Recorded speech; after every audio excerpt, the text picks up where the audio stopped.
Hello, fierce ones.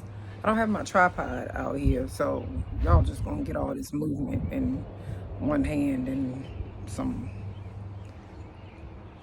I didn't feel like bringing it outside, but I wanted to come to you from the porch because I told y'all in I think one of the last videos that the Lord blessed us with a house. So ta-da!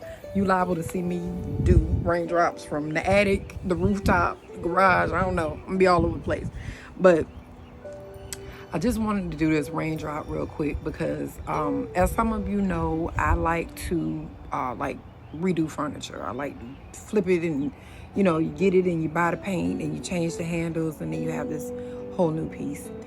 And I was working on this piece recently and I got a little bit discouraged.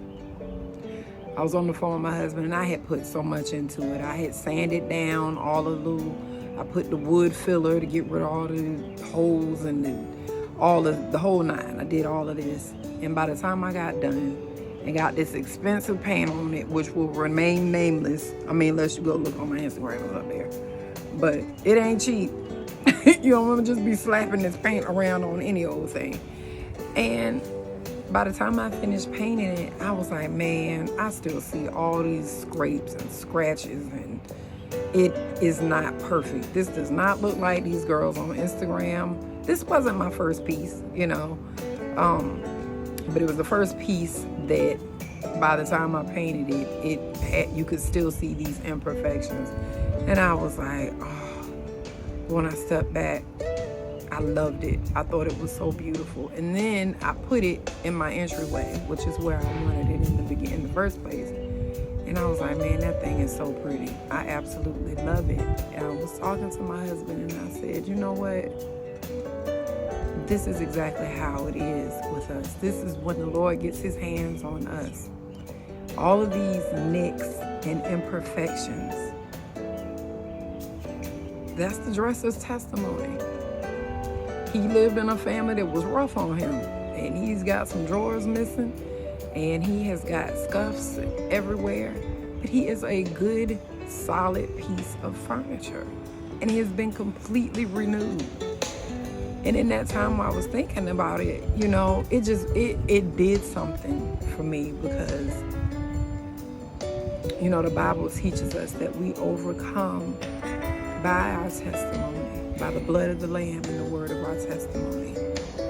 And what is our testimony but our scars being explained? That's what our testimony is, the scars of having multiple baby daddies, the scars of having been homeless, the scars of bankruptcy, divorce, abandonment, addiction. I'm gonna just leave my hand all the way up.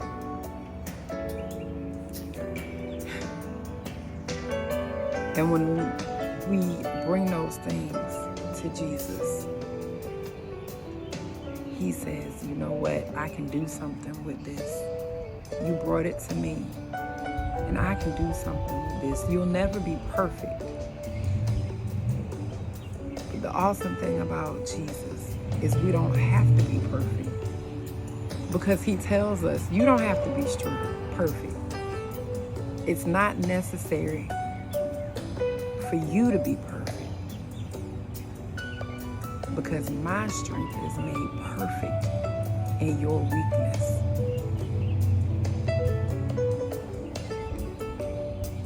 All of those weaknesses that we feel ashamed of, the weaknesses that we try to hide, those feelings of being vulnerable and shame and embarrassment because I cannot believe I did that, or I used to live my life that way, or that I had that issue. Those are the people that he makes the most beautiful examples of. So it's like this piece of furniture that I was working on, it's like, yeah, I could go to a furniture store and get something that is perfect. But truth be told, nowadays it wouldn't even be real wood. Here I have something that is unique and special, even with the imperfections. Something that has been given a completely brand new life, like where it sits, its purpose, all is different now. Being put into the right hands allowed this thing to be useful again. So all I'm trying to tell you is, it does not matter that you have scars. Those scars are your opportunity to help somebody else who has those same scars, those same injuries, those same wounds, those same experiences. You now have the opportunity to say, yeah, I've been there. Yeah, that happened to me. Now, I was addicted too. And when you do that, that lets the other person who felt so worthless, who felt like there was no hope for their future, that allows that other person, when you share that testimony with them, and they do the, you used to smoke? You used to? Yeah, I sure did.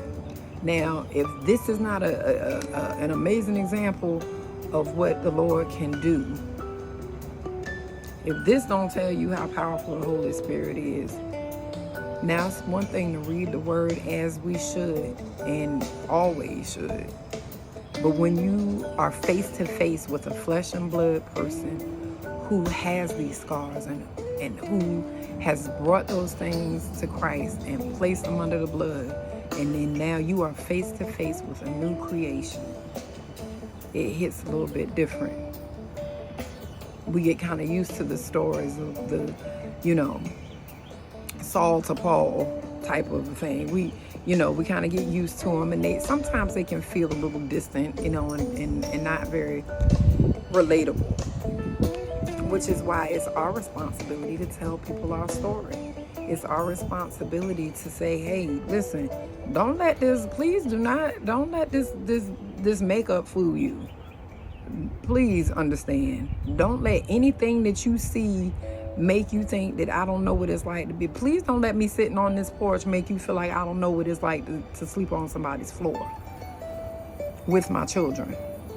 Because see, all this is a blessing. This is what the Lord does when you say, listen, I can't. We won't have a home unless you give us a home. But don't let people present this type of thing to you as though they have had the strength to do it on their own, as though there were no bumps in the road, as though there are no scars to speak of. Yeah, I know what horrible credit feels like. I know what it feels like for people to tell you, no, you can't have something.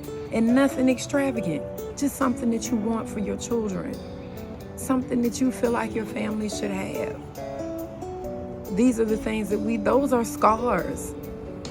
These are the things that we share with each other, because you need to know that the same God that got me off of my cousin's floor is the same God that will get you out of sleeping in your car when you bring it to him, and then you tell somebody else. So the scars are necessary, fiercely. Never be ashamed of your scars, and please do not feed into all of this perfection on social. Listen, by the time they put all the makeup on, by the time they put the lighting just right, and I know because I've done videos where I want it to be really perfect, and it takes me 45 minutes to an hour to make sure the angle is just absolute. I don't want that outlet to show, because y'all don't need to know that I use electricity. We cannot keep succumbing to this whole lie of perfection. There is only one perfect thing in the universe, and that is Jesus. He is all the perfection that there is, and he is all the perfection that we need. So show your scars. I'm gonna tell y'all the story behind this scar one day, but I'm not gonna do that. Thank God my husband has changed, and no, he did not hit me. Show the scars, tell the stories, help somebody else to overcome by the word of your testimony. Your scars are important. And it's time for us to stop acting like we don't have a C-section scar or stretch marks. Because 5 children, I mean, I don't have a C-section scar, and I thank the Lord for it. But either way, 5 kids, real life does damage to your body.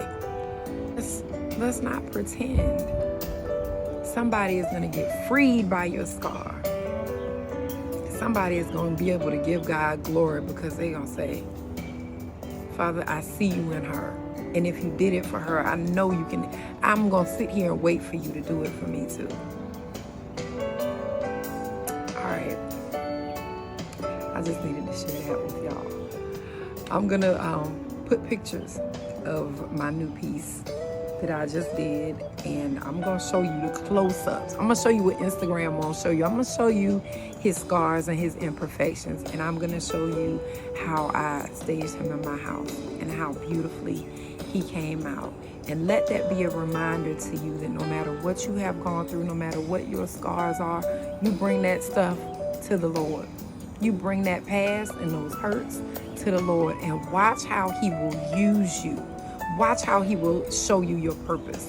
Watch how he will take all of those things that you are ashamed of and that you wish never happened, and he will take every single one of those things and say, now we got something to work with. Now that you're done being prideful and acting like you had it all together, we're going to take this together, and we're going to go and help all of these women over here. I love you. I hope this was helpful to you. It is my intention to always be transparent, and in the coming videos, reveal more and more of my scars to you. Because there's somebody out there who has the same wounds as I do. And I want you to see what he will do with those wounds. Here come my loud neighbor. Glad to have a house though.